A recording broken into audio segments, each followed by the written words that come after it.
This is Jack It Off Podcast, episode 22, I think. Yes, that is correct. It seems remarkable that it's this consistent. That's probably why I said I think, because I would think that it could have been 20 for all that I know. This is 3 weeks in a row, all right? 3 weeks in a row. That's a record only set by the first time we ever started recording this. I turned the brightness up so I could see your beautiful face from the side, just your side profile. Doing a little voguing for me. So I'm over here trying to look at stuff on Reddit because I have nothing written down. Isn't that what most people on a podcast do? That's what people do, right? Not when they're recording it, though. Well, when Bill Burr is doing the Monday morning podcast, he's sitting down. I think he's got something in front of him because he's like, all right, let's see. And he looks at stuff. The first thing I'm coming to is net neutrality. Spin the wheel of topics. It's right behind me here. Can you see it? The wheel of topics. Oh, it stopped on net neutrality. Isn't that bad? Net 10-second soundbite on net neutrality. Net neutrality is the Disney of... Net neutrality is the Disney of what, Dillon? Of the internet.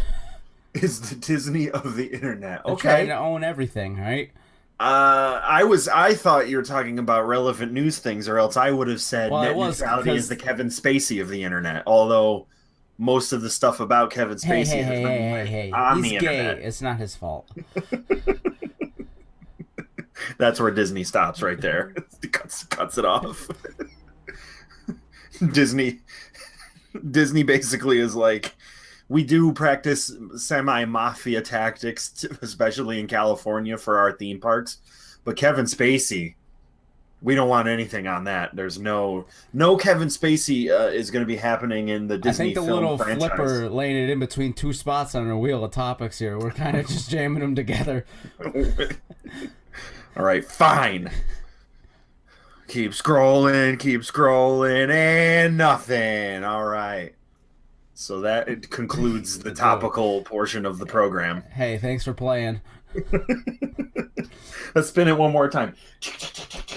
Oh my God, it's stuck. It broke. What do we got? We got seeing success with the purchase of Marvel and the new Fox. Oh, okay, so that's on the horizon. So I guess what was that? Disney was supposed to purchase Fox? Yeah, that's why I brought Disney up.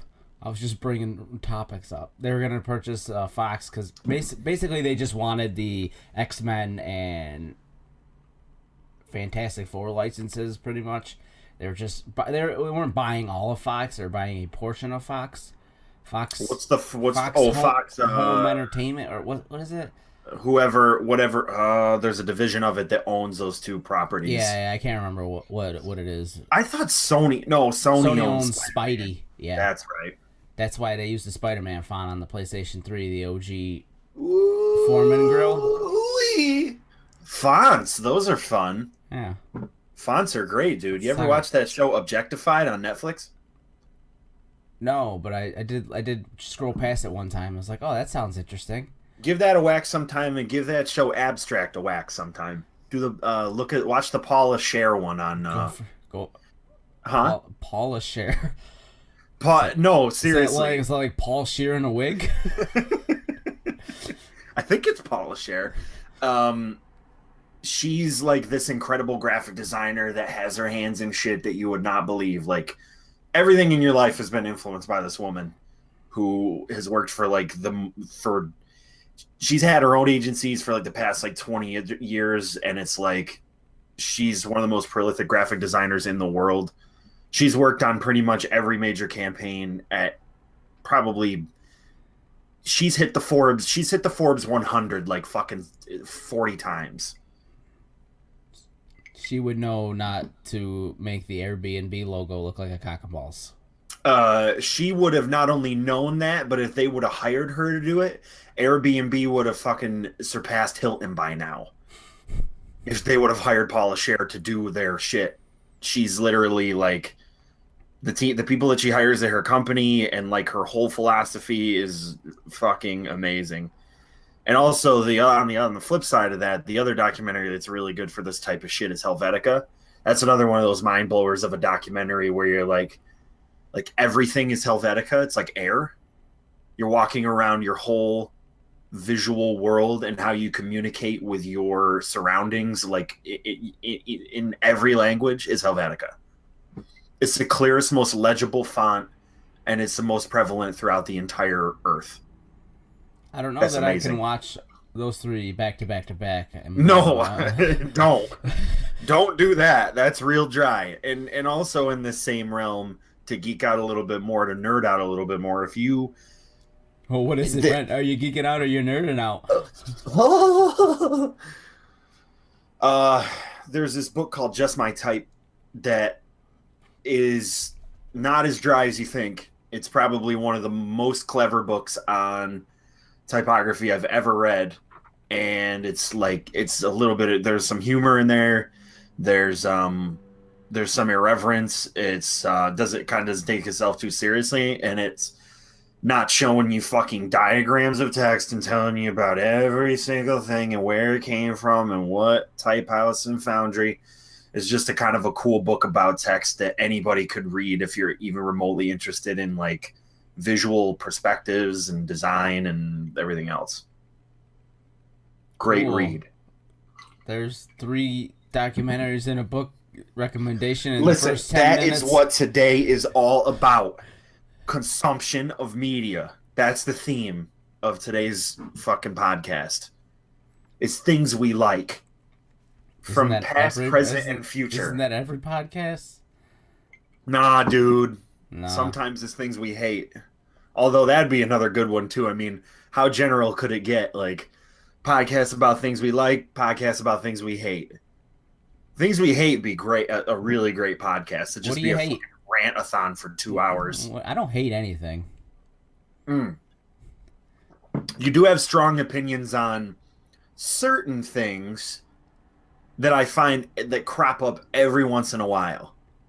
Every so often, I get very surprised, especially when you get drunk. When you get shit-faced, it tends to head into the realm of like where you might be suppressing opinions for the sake of your own like self-preservation, like in your waking life. But then when you start drinking, you're just like, I remember all those ways I feel about stuff all of a sudden, and then they just come fucking flooding out. Well, yeah. Suddenly. And then all of a sudden, then I gain a new appreciation. Sometimes for my you. indifference turns into annoyance when That's probably what I'm talking when about. certain issues are pushed to the point where you just can't take it anymore. You have a profoundly high tolerance for stuff that normal people would get real wrapped up in real quickly. It takes you a real long time for someone to beat that horse to death so badly that you have to weigh in on it. It gets to the point where you don't have a choice to weigh in on a topic. You have to. I feel that way constantly. Jesus. Oh, Jesus, fuck. Fucking paint dust. Is that even a thing? Paint dust? Probably. Sure. In here. Paint chips. You ever eat some paint chips? They're my favorite Why? flavor. I'm looking at this desk right now. This used to be the old L-shaped desk that I had when I was in college, and I gave one of the returns, like the smaller return part, to Becky, and literally she just treated this as like, I don't need to put anything on this. It's junk, so I'm just gonna paint the like fucking all over the top of it. It's a cornucopia of fucking like shit. So there's that. Great. What the fuck were we talking about? I don't know. Like well before this, there was one thing that I said that I forget. It was well before the opinion piece. Helvetica. Dillon shit posting while he's drunk. Helvetica. Graphic design. Yeah, that stuff. I'm trying to think of other shit related to that, but it's pretty much a small field. This is a train wreck. Huh? I said, this is a train wreck right now. Oh, come on. Reel it in, Brent. No, it's not. I can reel it in. All right. So, fucking current events. Current events, Dylan. You gotta think of something. Current. Listen, don't make me go on fucking news.google.com right now, because I'll fucking do it. I'm gonna go on there right now. I'm gonna go. You made me do it. And I don't want any fucking. I'm gonna go straight to the technology news or some shit, because I don't want to deal with like world problems. I just want to know about. Here we go, Dylan. Come on, what's coming up? What's coming up, dude? What do we got to talk about? Intel and AMD are maybe Oh, come partner on. on a new CPU. What? What? Listen. Isn't that what you meant? I don't know. Black Friday deals? Yes, Dylan. You hit the mother load. Is that literally what Black Friday deals. It's so important right now. Oh. Not the fact that AMD and Intel are going to partner on a CPU.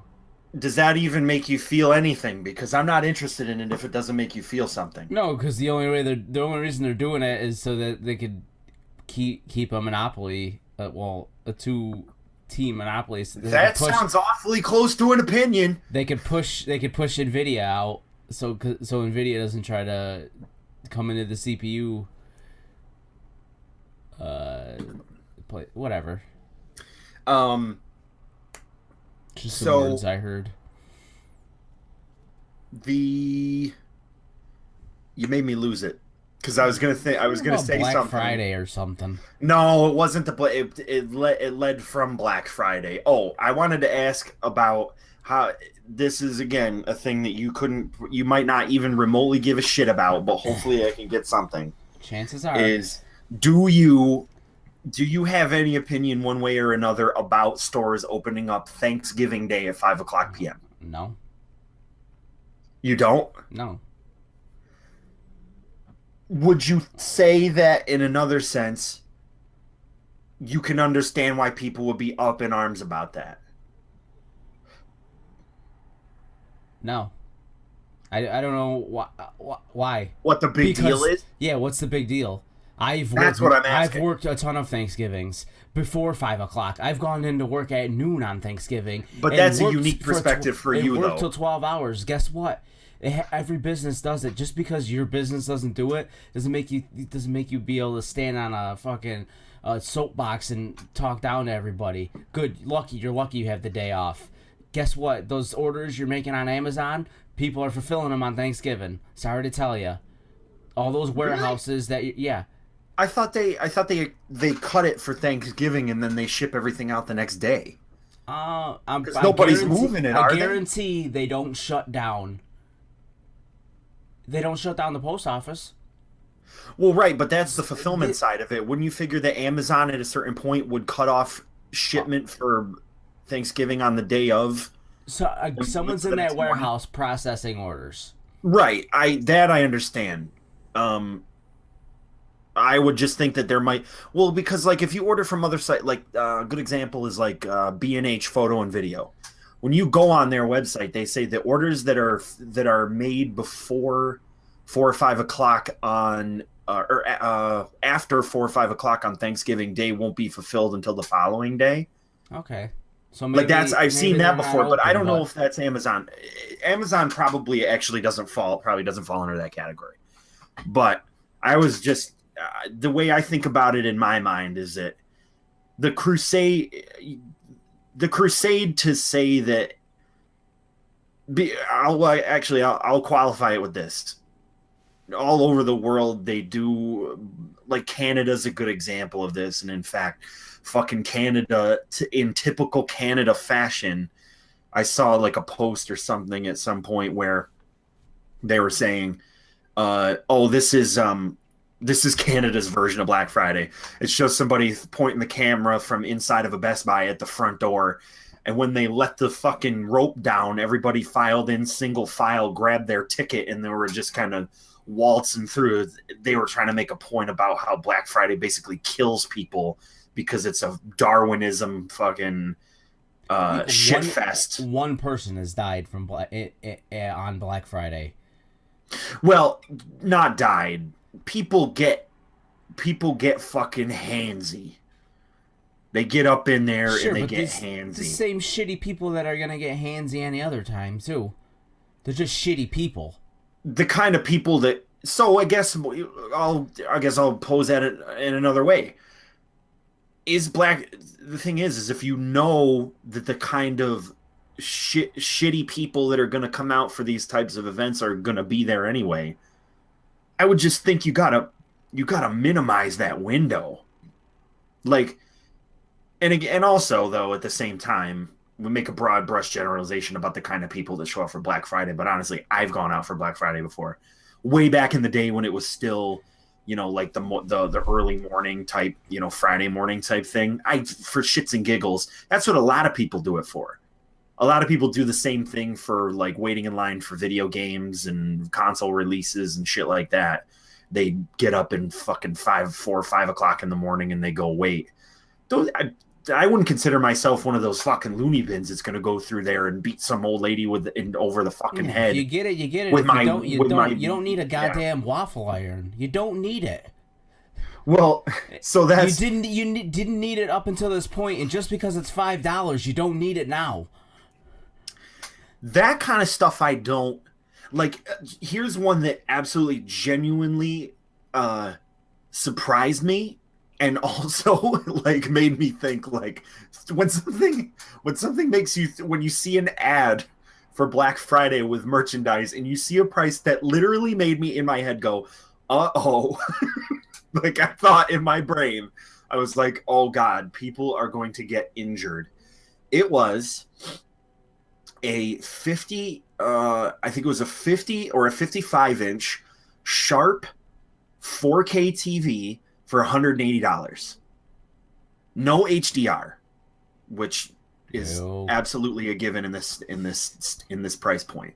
In the same catalog, you could flip ahead a few pages and you could see a 32-inch Samsung Smart TV for $180. 1080. That's and the TV that I'm talking. So the difference between the two is that the Samsung TV unlocks on Friday.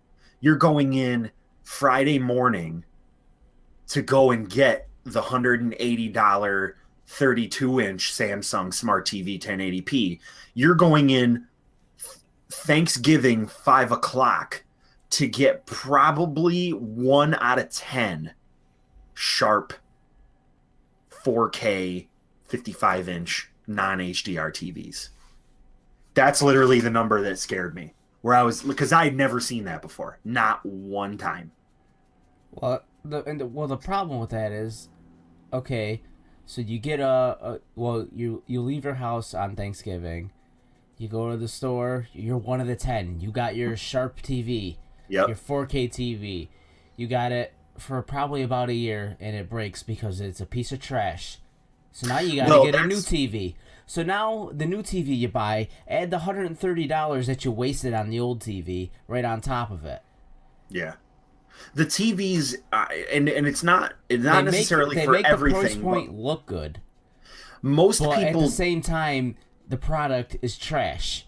Most people don't do the research on the SKUs that they're buying, because typically you can find a difference between the one that's sold in a standard retail and they literally push out TVs starting, like they start to manufacture more cheaply made TVs from China well before Black Friday in order to keep up with the demand, and they can charge considerably less for those televisions because they use B panels and a bunch of other shit. They do a bunch of sneaky bullshit so that they're not at such a loss on those TVs, and they make up for it by volume. I'm not saying just because other screens cost more that they'll last longer. Like, the screen inside is what matters, and yeah, you could get the number that's on the actual panel inside and probably find a cheap version of that panel with something, a plastic thing staple on the around the edges of it.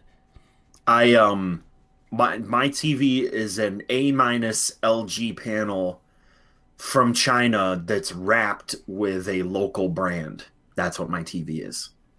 So basically, you take a gamble by buying at the time, this was 3 or 4 years ago. You take a gamble by buying a 50-inch TV for $300 at the time that has an A minus panel, which by the definitions, by the standards and practices of the companies that create panels for LG TVs in America, what an A minus panel means is that you may or may not have one or several of the following, which would be a broken pixel, light bleed, or there's one other thing that factors into it. And if you don't have any of them, you don't know. No. You wouldn't, it's imperceptible. So you can end up with an A minus panel that should have been an A panel or an A plus panel that would have normally gone in an LG shell, been shipped to America, and sold for twice the price at the time, around $600 or $700. So I mean, and going back to the people actually working on Thanksgiving Day, whom you have no sympathy for because you work your dick off. No, not that I don't have any sympathy for them. I guarantee more than half the people that work on Thanksgiving would rather be working because in retail jobs, they're probably not getting 40 hours a week anyways. They probably want those hours. You're absolutely right. If they stay home that day off, they're not getting holiday pay. Yes, you're right. So either they stay home and don't get paid for this day that they could be out working, or they go into work for hours that they wouldn't be getting. And they're probably desperate for money because a retail job's not paying you $20 an hour. You're getting minimum wage plus $5 maybe at the most. Does that to you? So I feel like the people paint a larger picture than what you're talking about in terms of like people who would be more willing to go into work on a Thanksgiving because of the implications of all of those things that you were talking about. Like, does that like seem, because it seems shitty, doesn't it? I mean, it seems shitty from the people from the outside, and those are the people that are probably complaining about it more than the people that actually have to work it. Just like every other thing, the people that it doesn't affect, it's easy to fucking bitch and complain about it because in the end of the day, if you win or lose, it doesn't matter because it never affected you to begin with. Oh. And that's all of Twitter right there. I mean, what a prophetic statement. You could apply that. You can apply that to almost anything. I mean, because you're not stating the obvious, but you're definitely. It's definitely true that the way that we perceive something. Because when I worked retail jobs, I guess I place. I don't know. I guess I place more value on that than a lot of other people do. Like, place more value on the things that I'm doing outside of work. Sometimes you don't have the luxury of being able to do that, though. And in fact, that's most of the time. Yeah. Most of the time, for somebody who works in a retail environment, you don't have the luxury of exercising the things. And some people don't even have especially that kind of stuff. The people that work two jobs. Oh, yeah. They're going home to get into a fucking... They probably have two retail jobs. So on Thanksgiving, they're losing out on like double the money. Not really double the money because you can only work one job at a time. But they're still losing out on half because maybe one company that they work for is closed and the other one opens at 5 o'clock. Like, it's just... Fuck, man. Great podcast, dude. We're getting into like Marxism, pretty much socialism. It's fucking awesome. I'm just saying, let people work on Thanksgiving. Quit bitching about it. You want your fucking $150 TV? Someone's got to work the cash register to give it to you. So stop complaining. I don't know. I don't think Black Friday should exist at all. I think that, like, that's a fight that you'll never win. So, well, no, it'll stop existing when all the box stores are closed. So give it about 20 years and you'll have your dream. Yeah, it'll just be, It'll and yeah, it'll be forced out by technology. it's kind of all a mind. It's all a mind trick too. It's But really those all just same a psychological ploy. Yeah, well, those same people, they'll be working the warehouses that fulfill your orders, and you won't have to see their sad faces on Thanksgiving. So then your cause will be solved too, and you won't have to go and put up a 200-word essay on Facebook about how people shouldn't be working on Thanksgiving. Do people do that? I'm sure. You're sure they do? I'm sure they do. The people go on and be like, "What a disgusting holiday! The fact that America even calls this a holiday is inexcusable. I can't even believe that these people come into their jobs. Why doesn't everybody just fucking go on strike and don't even come in for Black Friday?"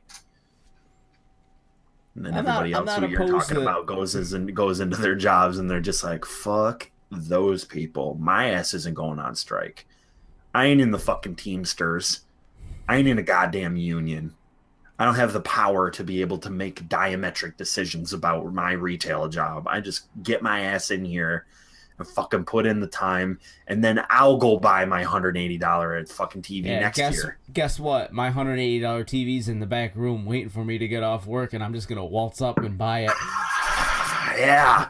Along with my Switch fucking Super Mario Odyssey goddamn combo pack that I put aside too, because I know some fat little chubby ass kid with sticky little fucking fingers is gonna come in here and he's gonna tell his mom he wants that to hook up to his 4K TV and it can't even push that signal to it. Good. Mom, I want a Switch. Shut up. We're going to get a waffle iron. Because Mommy's going to make some fucking Belgians. One time. And then that shit goes in the fucking closet and never to be fucking seen again. Just gotta make sure it works. The next morning, it's an idyllic fucking Norman Rockwellian goddamn scene, isn't it? It's fucking Christmas morning. Little Timmy's opening up his fucking Switch that he knew his mom was gonna get him because he fucking he went on to the store with her on Black Friday and got trampled by some fucking granny, also looking for a waffle iron for her nephew.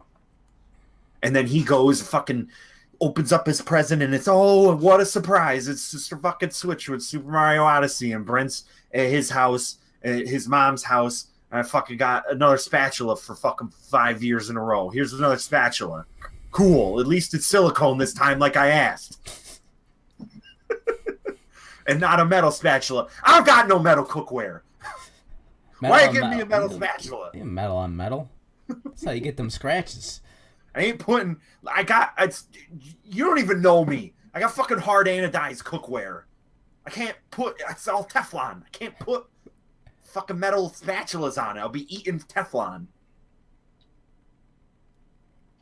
Now it's turned into stuff that I'm. Now it's turned into things that we hate. That's the shit I don't like. I like Black Friday though. You just get some cheap ass video games. I like Cyber Monday better because ultimately it's the difference between Target and Walmart. Like, so if you were to talk about it from the style of store, like if you were to equate Black Friday and Cyber Monday to anything, it would be Black Friday is Walmart and Cyber Monday is Target.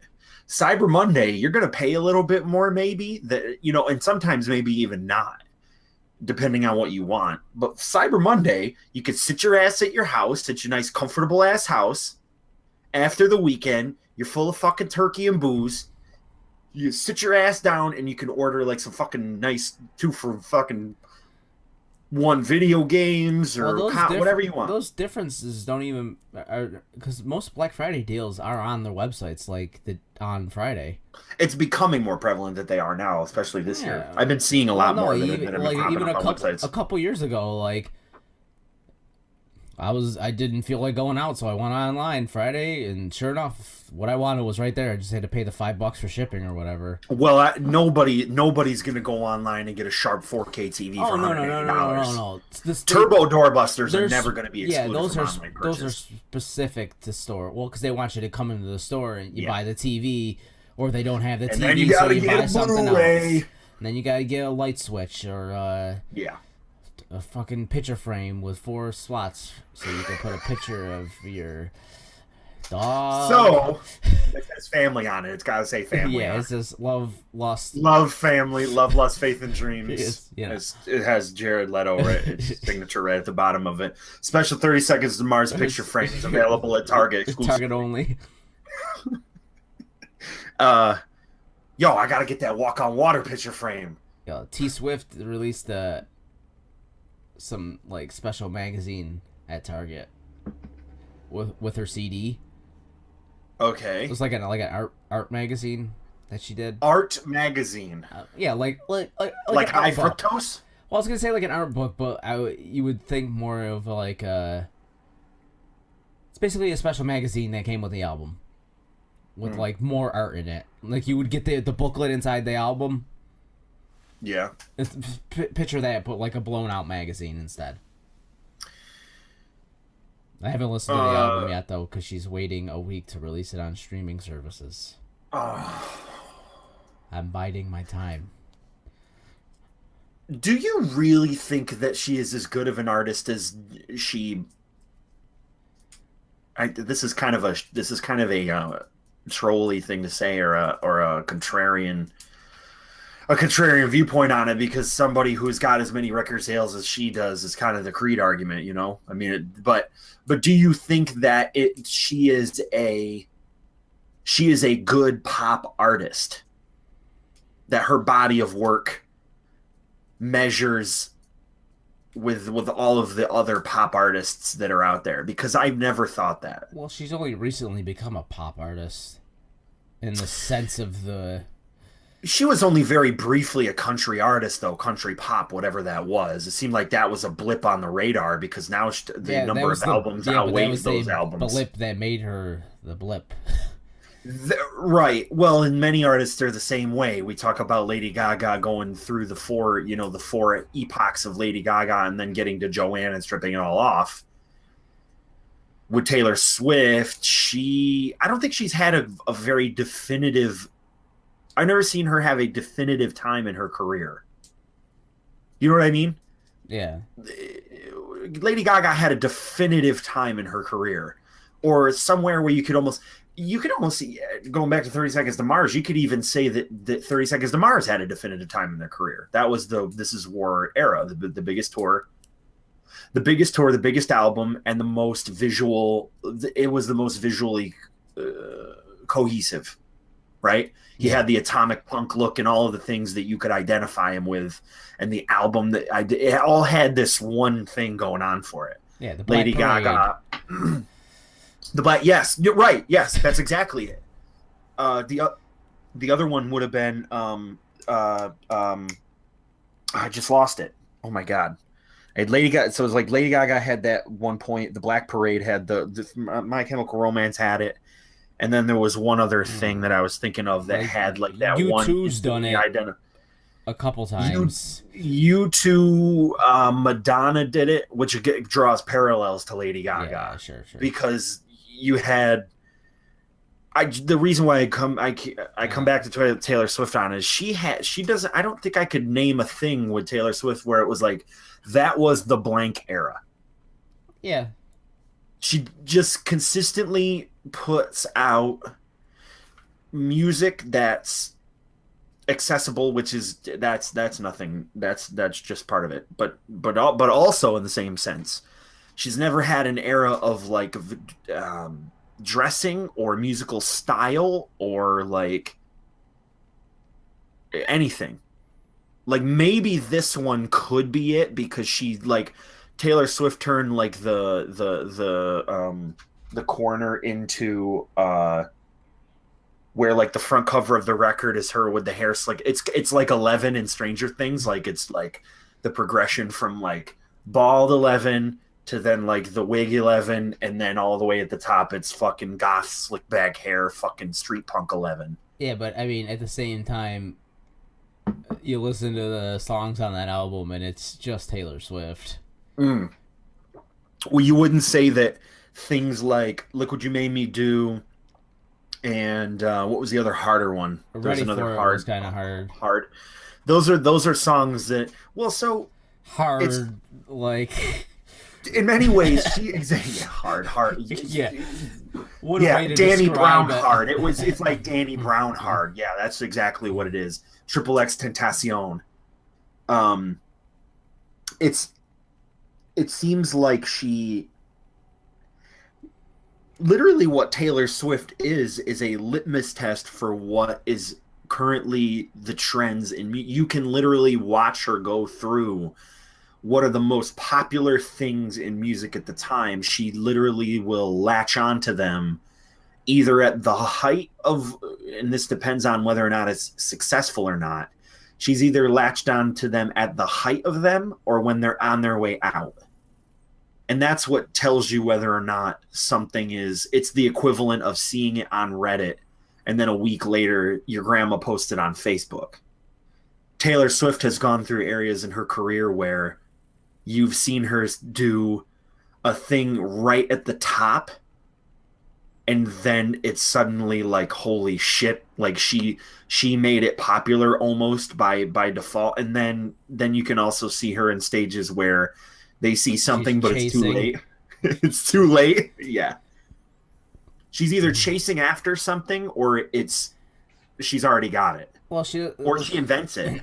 She doesn't like put out songs like some artists do, or they just like they'll drop a single. It's right. Like, oh, I just wrote this in between albums. Like, here it is. Yeah. And it just happens to be on the next album. She's still very much in that record label release schedule of an album where, okay, I have this album, 2 singles up to the release, and then a 3rd single once it's released, and there you go. But then it's Taylor Swift, so every song just turns into a single on the album. That's the only difference between old school like album releases and then like what 1989 Shake It Off, and then Blank Space, then the album came out, and then there was like Wildest Dreams, and like she just kept working on this one album.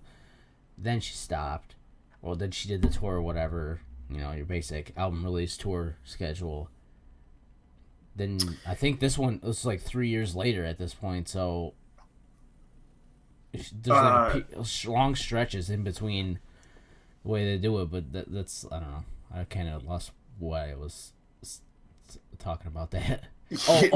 Because that's why sometimes it sounds like she's chasing, was probably because she wrote the song at that time around like when that style was whatever. Well, what's funny big, is that and then it just gets stapled to this record that comes out like years later, just because that's the way she releases stuff. I can't think of a time, maybe since the beginning of her career, where she has started something. Because essentially because we've talked about this before, we can definitively sort of put our finger on who started trap, or the rise of the triplicate in trap music, which was Versace. So that's the first time anybody had heard anything like that. But it had been happening that was just the first artist to break with it. It was happening somewhere. They grabbed it and then moved it onto the mainstream. But with Taylor Swift, like, the only time I could think where Taylor Swift influenced her environment or the musical environment around her was during the country era, where when Taylor Swift came out, it was the Michelle Branch effect, where when Everywhere came out, suddenly every girl in America was going out to their nearest fucking music store and buying the shittiest acoustic guitar, and they pick up their mommy picked up the Jasmine. No, they got the Jasmine. It's the cheaper version. Yep.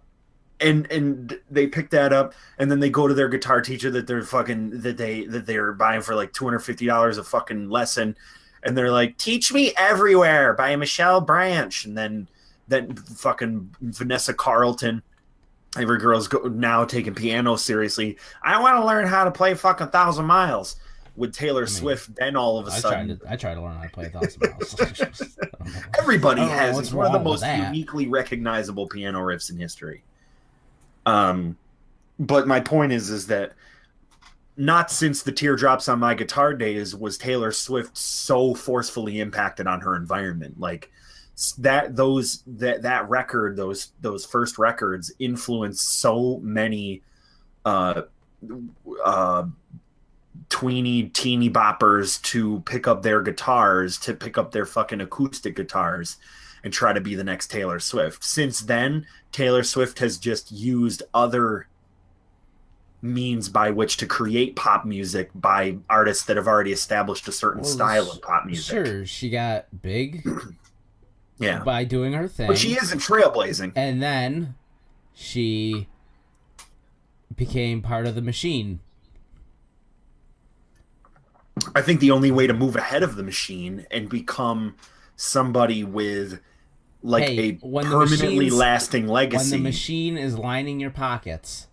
Well, sure. But the thing is that there's I'll do whatever the machine tells me to do. But we've already established that there's two different ways to do it, because it's clearly one where you literally are so prophetic that you yourself can create the trend by which everybody else operates, or you can be successful by using the trends that are currently out there to make yourself successful. Taylor Swift, again, being a person who follows the trends, is able to hit them somewhere at their height usually, and then the people who actually make them. So really, in all reality, there's Versace.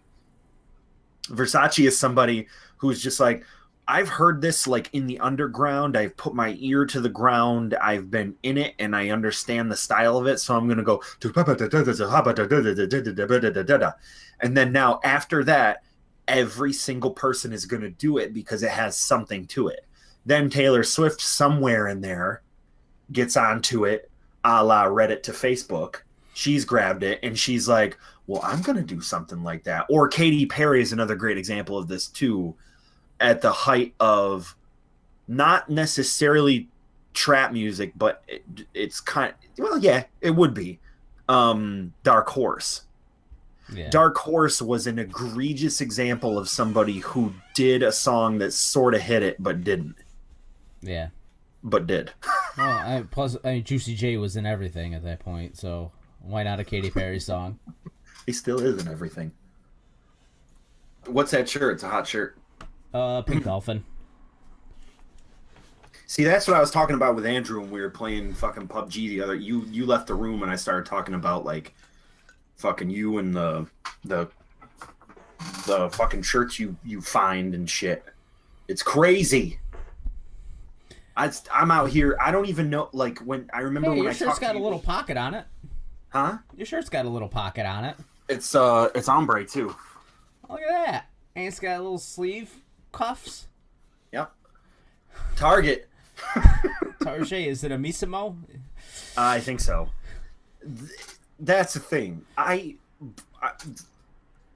You have a profoundly unique set of clothing that seems like it's just effortless. Like you haven't. It doesn't seem like you put any work into putting together all the shit you have, clothing-wise. But in all reality, I know what you're doing. You're spending like certain sections of your time like on streetwear. Well, that's the other thing. When you first told me, like, I'm like, Dillon, where do you get all this fucking stuff?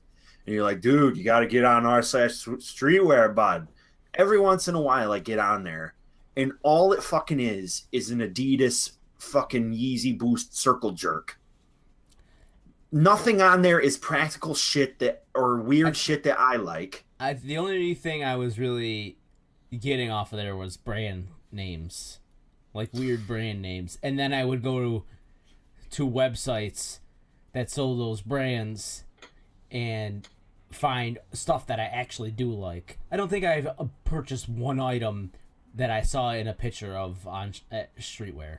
Like I don't own any Supreme stuff. Well, no, that's the thing. I don't have any Billionaire Boys Club stuff. Like I don't want all this shit. Of the shit. I don't want any of it. I don't want, because I told you, when I stepped into a fucking Urban Outfitters in Louisville, Kentucky, I was like, this is not this is not my world anymore, and it continues to not be my world, even worse. And like I was talking about it with Andrew when you left the room when we were playing PUBG last week, and I was like, Andrew, like Dillon has like this something to say with the kind of clothes he buys. They all bridge the gap between EDM wear and vapor and EDM vapor designers type stuff. Never really heavily into brands that are universally like never into the Supremes and the that type of stuff, right? You're always on the fringe. You're in fringe brands. Yeah. You're buying shit from cool artists. Well, and if it is those brands, it's not the basic. It's like it's a collab. It's a cool version of that shirt. Right. So that's what I'm saying is that you have something to say, and then I was telling Andrew, I was like, I don't have anything to say. Like when I went to like the Wilson's Leather Outlet just to get jackets, like I can't even think about anymore. Like if I go on to like if I said I wanted to go and get a bomber jacket, right? Mm-hmm. I like the look of a bomber. I want something cool, unique, whatever. I'd go on to Urban Outfitters and I'd see like all of the Alpha Industries bombers, like all the ones that you have, and think to myself like I can't wear that. But you've never had the limitation of I can't wear that, because what that doesn't even mean anything. What me saying I can't wear that is just an extension of me having some sort of insecurity about wearing it in my life or in public or whatever. You know what the reaction would be if I wore something like that? I bet you more people more people would say, "Wow, that fucking jacket is awesome," than they would say, "What the fuck?" Like, or be taken aback on you. Huh? That doesn't look good on you. Well, that's the thing. I would want people to tell me if something doesn't look good on me or I don't. Like, I bought this jacket. Close to you. You don't want to be walking the streets and someone going, "Ew, oh, that's a huge fucking killer right there." Take those dunks off. Though, when I went to the Wilson's Leather Outlet, I bought from the same brand. I've never heard of the brand before, but I bought a black bomber with a quilted inner liner, basic. It's just a basic jet black bomber, and I was gonna probably do something to it. And then the other thing was like this military style zip out liner jacket that looked like a navy blue suit jacket with toggles, or not toggles, but like it had like a bunch of different stuff on it. I kind of like jackets that have a lot of things on it. You know what I'm talking? And pockets and shit like that. Yeah, I tend to gravitate or patches. I'm not a person who can wear a jacket that's just solid. Like even when getting the black bomber, I was like, this just seems like it's missing something. It's got to have stuff on it. But I still bought it anyway because I felt like it was just a really good jacket for the price and whatever. I ended up spending $100 on 2 jackets. The jacket that's the navy blue kind of structured suit jacket looking thing, but it's a little military. I wore into work, and literally 6 people I said, "Wow, that jacket's awesome." Don't have any way of measuring this type of thing, and to me, this jacket doesn't fall under the category of like where I'd be like, but does this really measure up with like the fucking the kind of shit that Dillon would wear out, or like the Macho Man Randy Savage collab jacket that was on Urban Outfitters, a couple weeks ago? Like, that's the jacket I want to wear. But why am I scared to wear the kind of stuff that I want to wear? Like, people should be able to get used to somebody wearing something outlandish or something that's like outside of the norm, right? I just wear whatever I want. But that's the thing, though. The ownership of that to you just makes it so that no, it doesn't matter. You wearing the kind of shit you want to wear because it's almost like it's almost like a dog. A dog can smell fear. If you equate wearing clothing that you don't normally wear in a general sense to that, people can sense when you feel like you've purchased something that you don't feel like you fit, or that you're not rocking. You're trying to fit.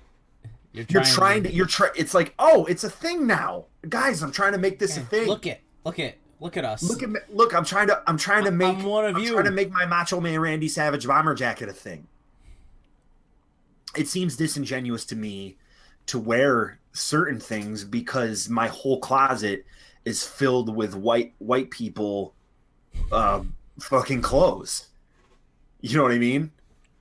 And there are things that, Dockers and plaid.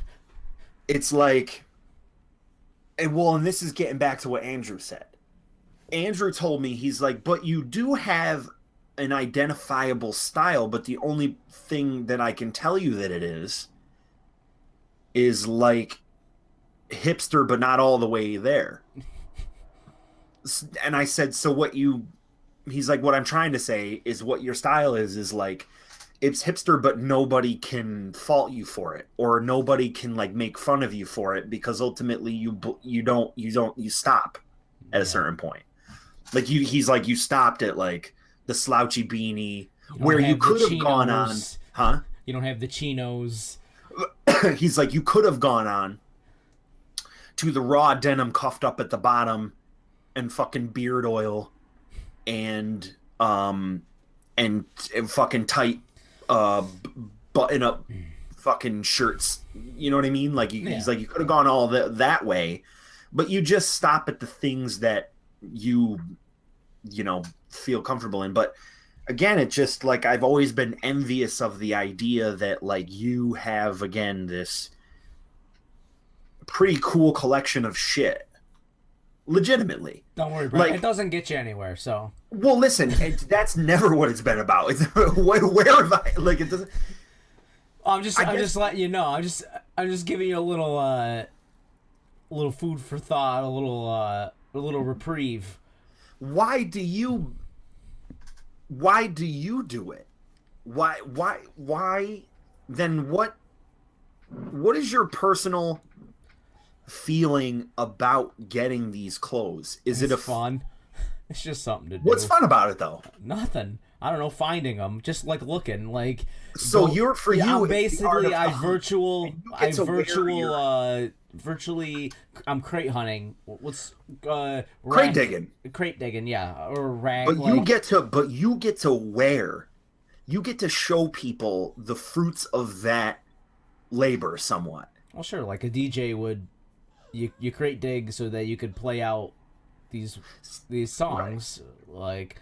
When people ask you, in a sense, like, oh, yo, where'd you get that shirt? And you tell them, that's the equivalent of somebody saying about a piece of art that I've created, like, oh, how the fuck did you do that? Or when you go out to play out and you've done the crate digging, or in this case, the beatport digging, and SoundCloud dig. SoundCloud digging is probably actually the better way to go, because you get more remixes that way. But like the end result of everything really is just. Well, let's even going back to it. Just like at your Halloween party, I could have played just the regular version of some of these songs. You know, but you can't. Like in your mind, you can't. Personally, I've heard the regular version 1,000 times, so I gotta give them something new. Now, everyone at your Halloween party probably never even heard the original before, so the version that I'm playing, it's the original, but I couldn't. You just can't do it. So you gotta find something. You're just finding something different. Like nobody. These shirts are something different. There you go. Nobody would have ever heard "Feel Good" by Dea at all. That she exists on the Chainsmokers to most people in the general populace, and that's it. For her solo work, we would be lucky if somebody had heard Sit Still Look Pretty, let alone Feel Good, and then this remix by an artist that I haven't even heard of before the point that I found it. And you found it, and the other one you found. Like, the other day, or last night, when we finally got fucking home for a little while, Becky and I were just looking at YouTube until we went to bed, and fucking, we found a, on the music channel, they have, like, the section called the Blogged 50, which is, like, real obscure shit. Mm-hmm. That's the kind of stuff I like looking through, like, just stuff that's, like, real weird off the wall type of shit. We found somebody that had 350 views on that list. And I was like, if Dillon and I worked real hard, we might be able to even get like 500 views on one episode, especially if we made it about something that people give a shit about. Or some clickbaity title with some clickbaity thing and try to post it places. I mean, that's that's work involved, but work that we don't want to do. But I do enough work, all right?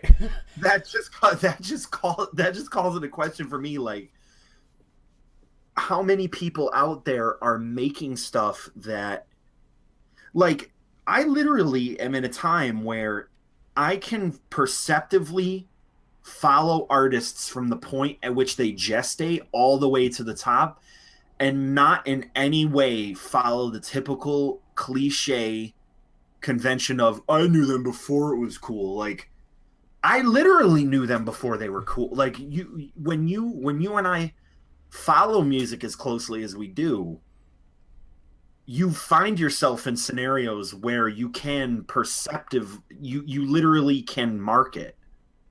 Like, a great example is Marshmello.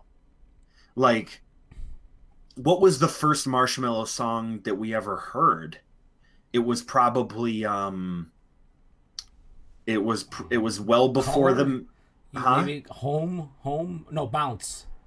I think Bounce was probably Bounce. Yes, right. And then the remixes subsequently from that, and then he sort of started to build it. Bounce was Know Me and Bounce were out before the record. Well, they before the record and before the Jack U remix.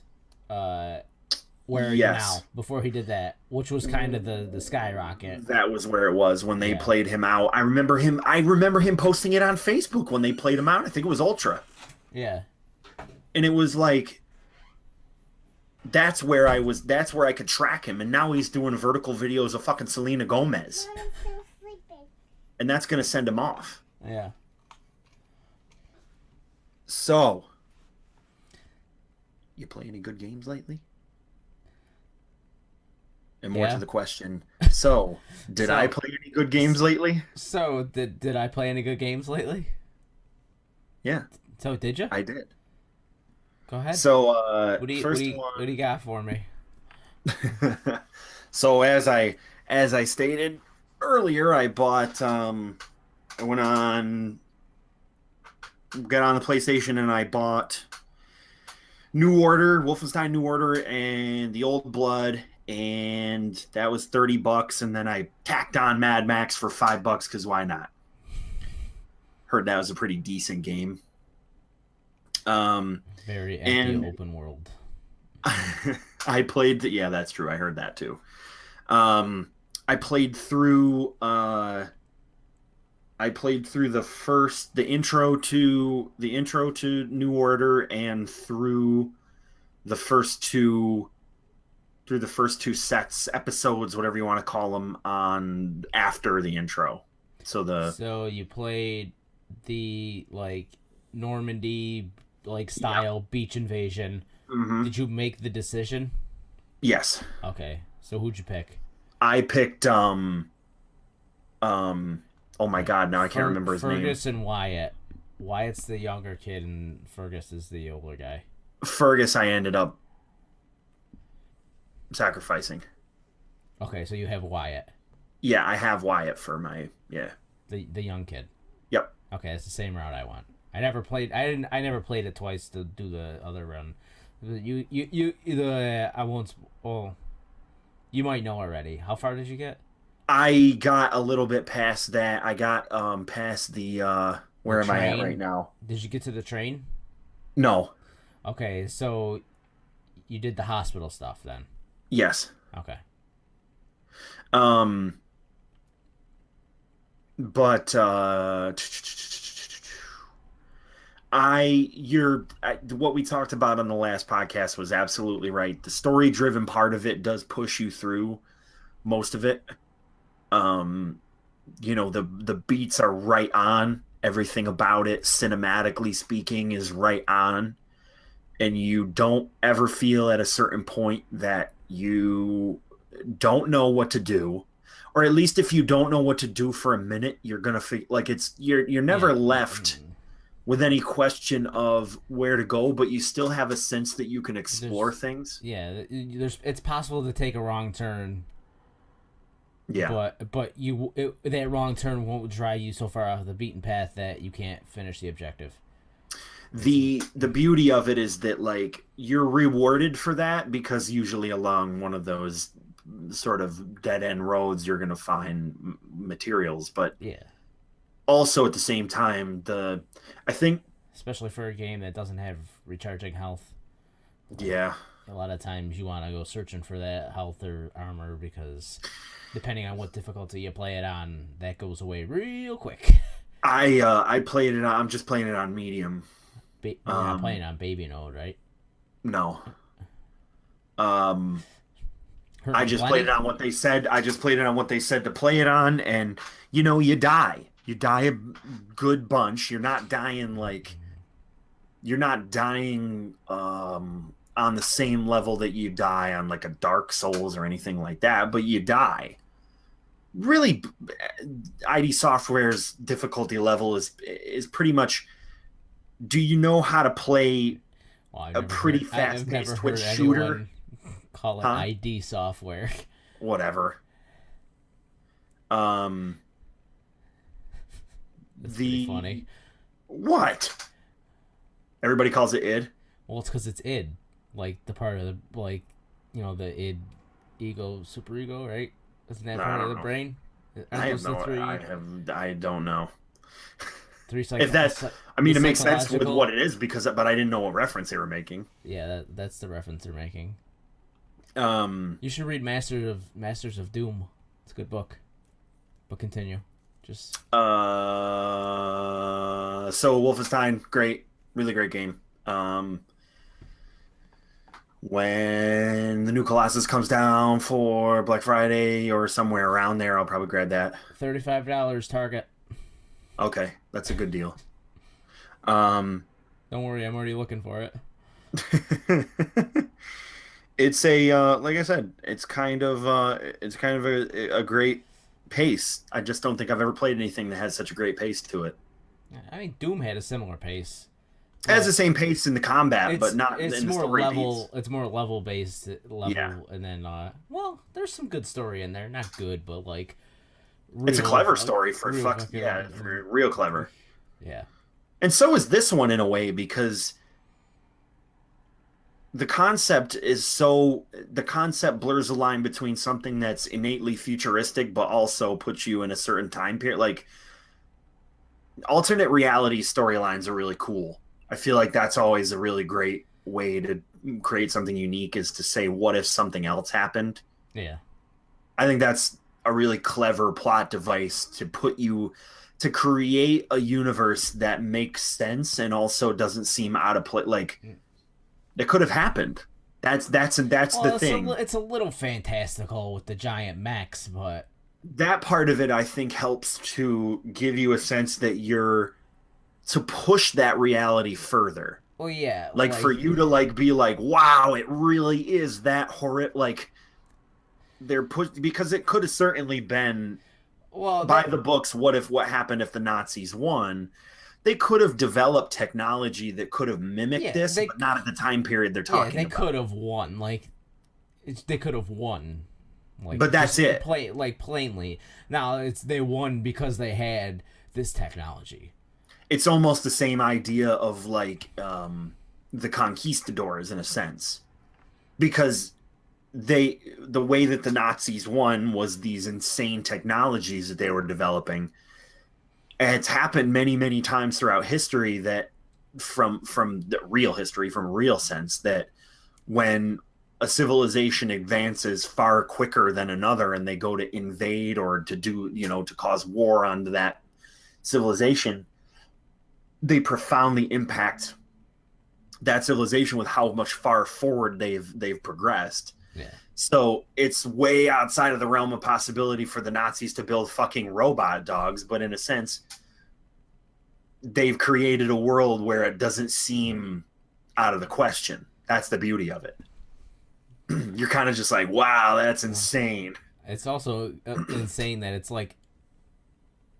basically a reboot, but it follows the same like the storyline as all of the other Wolfensteins. It's still in canon. It's like a reboot in canon. That is so remarkable that they came up with a way to take two shitty games from the 90s and build an incredibly rich storytelling experience. That they weren't shitty. That they were shit. That's true. They really weren't, and neither was Doom. Doom, to be quite honest, was really great. Doom was fantastic. I didn't play Wolfenstein as much as I played Doom after the fact. But it was before my time. Yeah. But even considering it being a piece of software that's before my time, that game is quite remarkable. It's really a really remarkable game.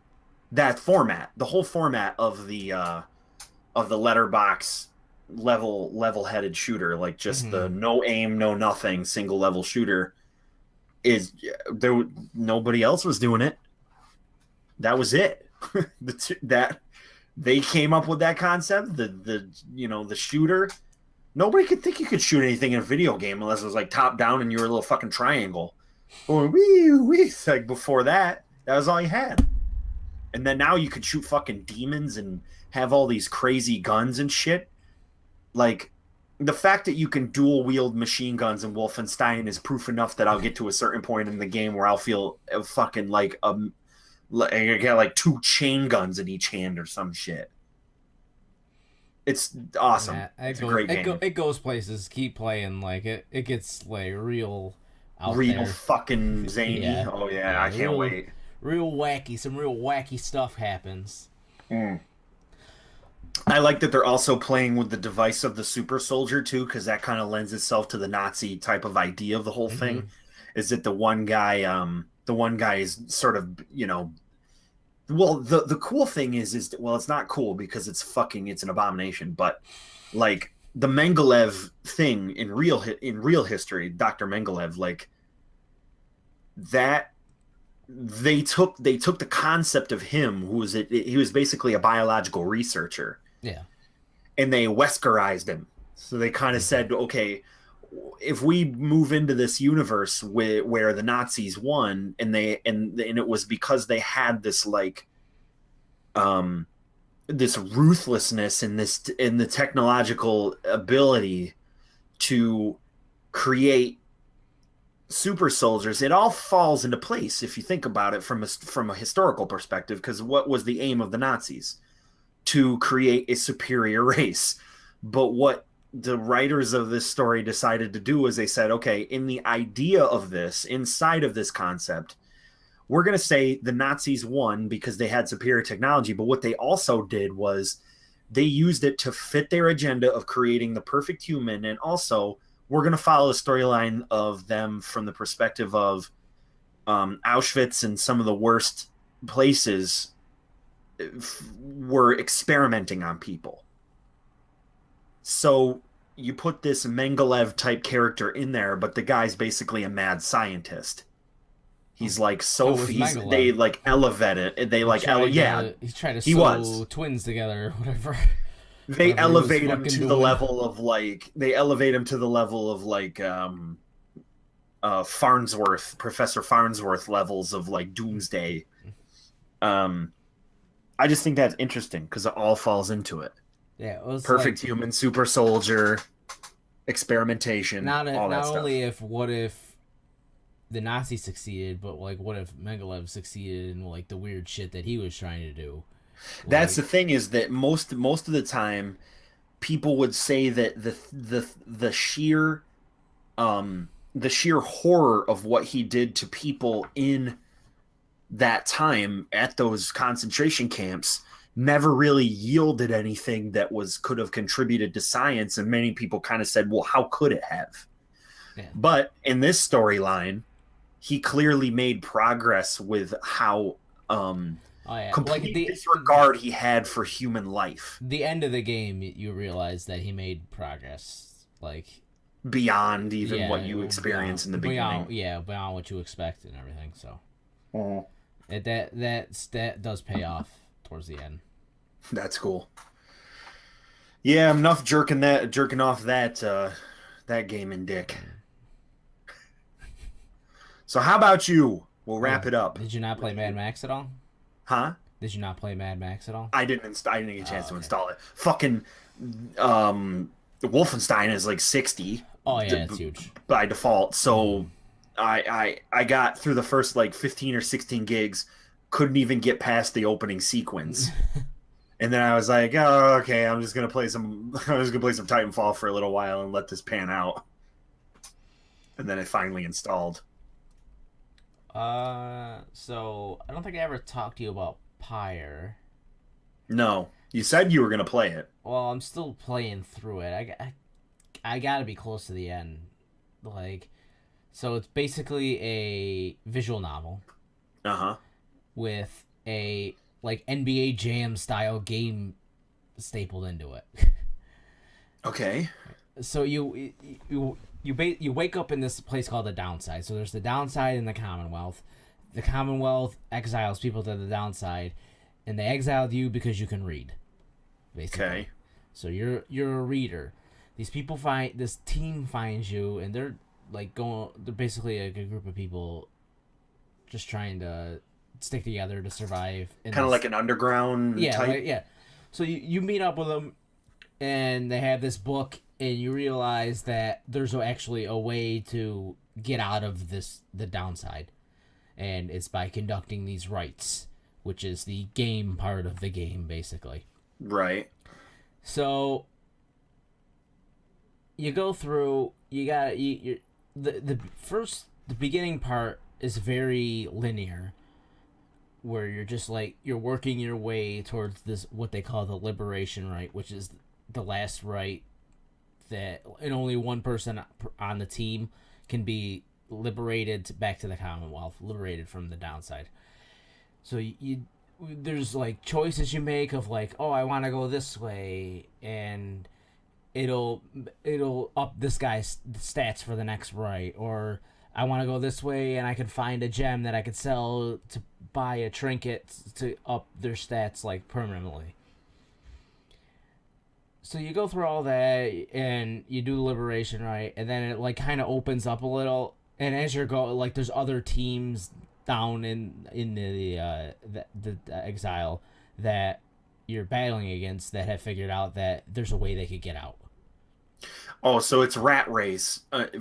Yeah, From that point, when yeah, somebody realizes they can do this final thing to try to get out, yeah. everybody's So there's rushing like a to try bunch to of do it. there's like I think there's 12 teams that are also like fighting to leave, and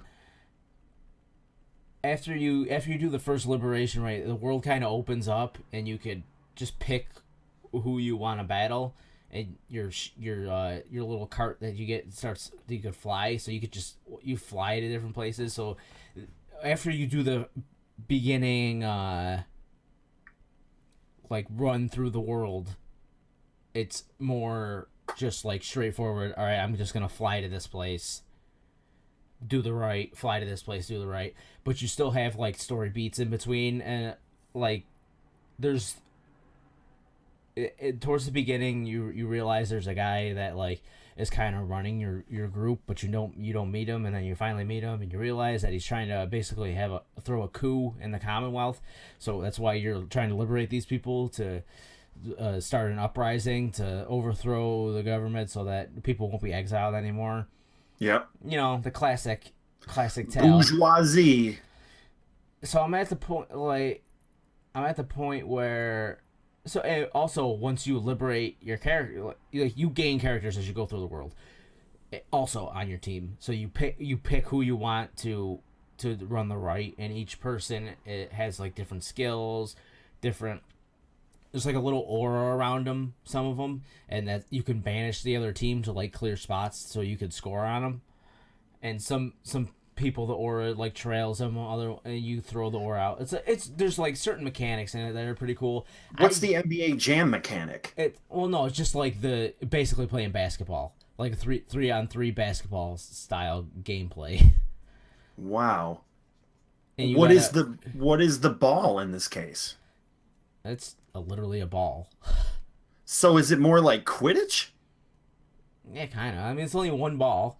You pick up the ball, you gotta run it into the other person's pyre, and you gotta deplete their pyre to 0, and then you win. Okay. And each person on your team is worth a certain amount of points. Like there's like a tank characters that are slower, but they give you more points if you score with them. So it's like rugby more than Yeah. type, right? Yeah, but it's quick like NBA Jam. Like you're throwing the ball around and everything. Like fast. it's more Okay. arcadey rugby, I guess. Sure. Yeah. That'll Right. work. But if you run your character into the pyre, they don't come back the next round. Oh. So they're out for a round, and then So whatever you do, you have to shoot it through it and not run into it. well, if you run into it, you score more points. That's why you want to run into it. But then you're down a man for the next round until either you score or the other person scores. Oh, that's a strategical move, Yeah, kind of yeah, like a yeah. hockey type thing where Yeah. you're down a man. Do I want to down a man to get more points, or Yeah. you can also throw it into it, and you have to charge up the throw, and however much you charge it up is how much damage you do to the pyre. Okay. It's very Yeah. interesting. It's a really crazy So like you get set a of items. you get a feeling of separation anxiety like when your character leaves. So like, well, who do I want to be liberated this run because I'm not gonna be able to play with them the rest of the game. And Right. also their story kind of ends with them leaving you. Like they're not interacting with your characters anymore. That's actually I find the story building and the character interactions more interesting than the game part of the game. Wow. So So I'm at like the fifth run, I think, of doing like because you do the liberation right, then you do a couple more rights, and then you do another liberation right, and then you do another one. So like I did one, and they're like, oh, the stars are fading, and once the stars fade, like no one can be liberated anymore. So there's only a limited number of liberation rights left. So right. you're gonna end up with people on your team that don't get liberated. So you're like, okay, so now I'm starting to make the decision, like, who do I want to be liberated? Like, you start to build a connection with these characters. Like, I'd feel bad if they ended up stuck down in exile. And they all these characters have do they have dialogue points and story points and Oh yeah, unique dialogue and yeah, shit? yeah. It's like that's the visual novel part of it. Is all these Okay, characters so you're playing interacting through with kind of a you. persona type thing. Yeah, they're all talking to you, interacting with you, Okay, I get it. interacting with each other. Their story fills out. You could like look at their bio and see like how they ended up down here. Like, Oh, okay. Huh. That does sound pretty engaging. Pretty neat. Yeah, it's very. yeah, It's like it's crazy unique. Like doesn't have the typical things. You know what I mean? It doesn't seem like it's just combining together a bunch of buzz or oh yeah. It's not like you're not doing something out of the ordinary. Like if right. it's cohesive. It's a very cohesive game. Which I mean, you've come to expect. It's a super But it's giant just game, and but it's just very. It they've just made sounds unique. They've come up with a truly unique idea. yeah. They're not just rehashing a bunch of bullshit. They're also not rehashing any of their other games either, like Right. Bastion or Transistor. This is nothing like either of those games. Bastion and Transistor were very similar, weren't they? Though, No, not at all. Oh, they weren't. No. Okay, maybe I was thinking. Oh no, I was thinking of. Wait, did they do? Who did Transistor and Torchlight? Strider. That was Runic Games. Actually, they just closed. Torchlight. That was who did Torchlight. Yeah. I So thought it they was, did some similar stuff, or no? no, Torchlight was like Diablo. That's what I was thinking. That The art's kind of similar. Maybe that's oh, maybe why maybe you that's what I'm think thinking it's of. Yeah. like a real colorful, It's like a super colorful isometric yeah, sort of thing, right? polygonal, like sharp edges and shit. Like real neon, real Yeah, glowy type yeah, shit. like Yeah, bright. It's bright. It's not gray. It's kind of not Unreal Avatar. Engine. Yeah, Yeah, maybe that's why you're thinking that. But yeah. yeah. So Well, that's cool that that's fire. they varied all the things that they've done or done completely different. Yeah, Wow, that's just so weird that it's like some weird ball game that that predicates all this. You know what I mean? Like yeah. that it all comes down to these weird little matches between people to decide what the hell is going to happen.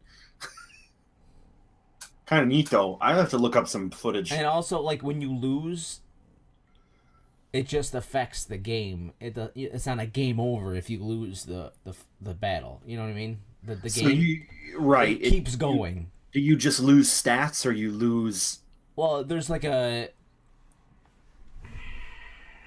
stats basically. like a tiered structure? There's a win type loss. thing? There's a win loss thing, and also a Okay. tiered structure.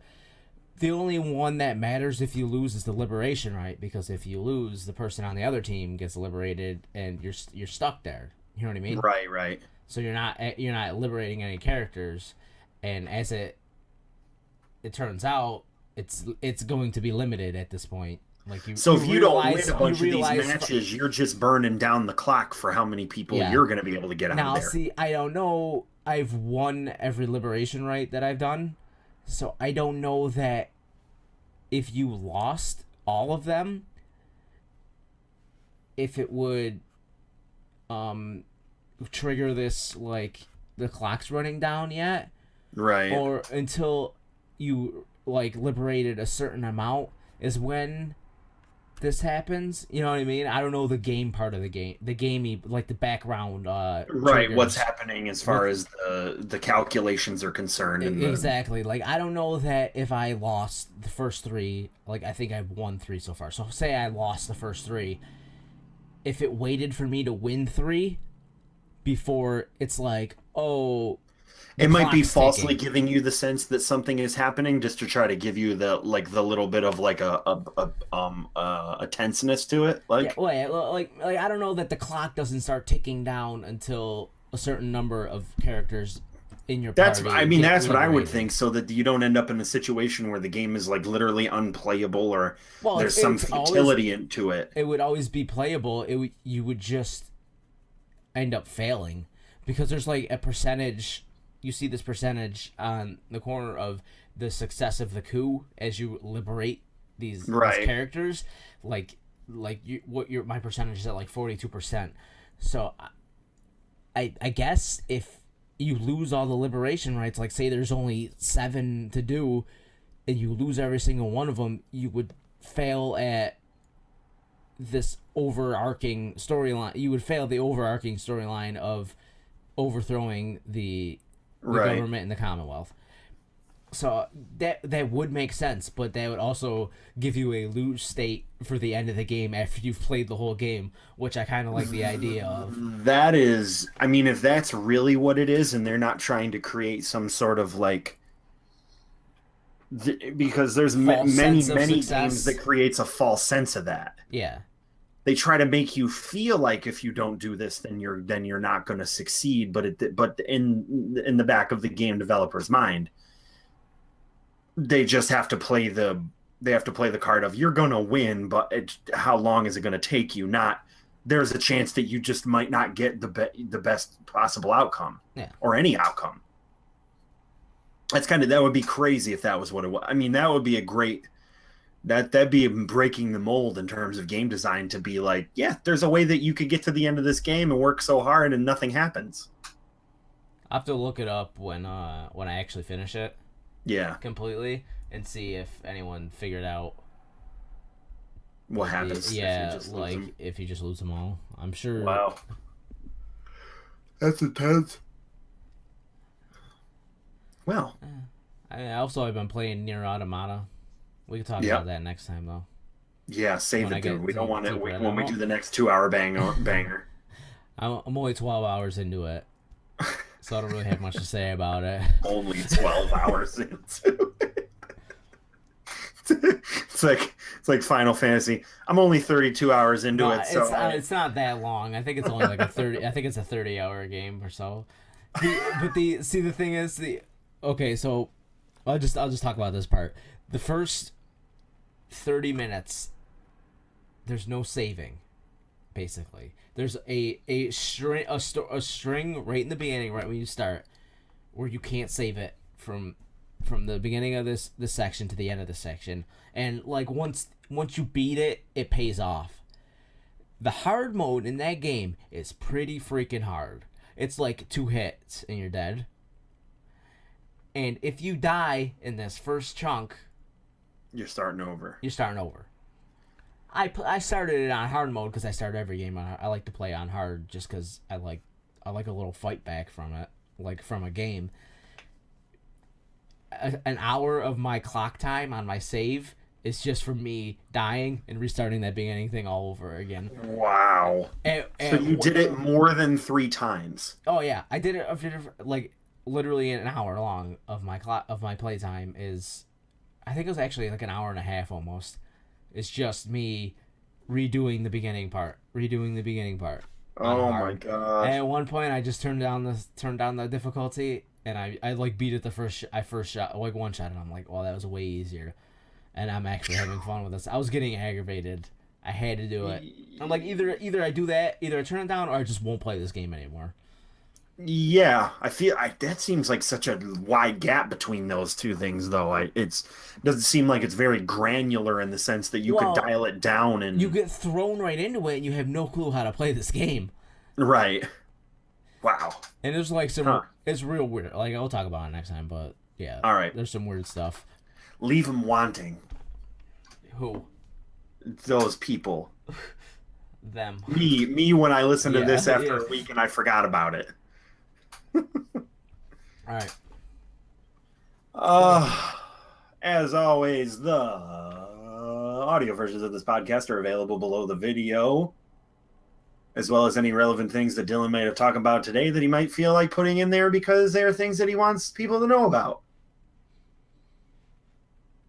And smash all of the Black Friday buttons. deals in the description below.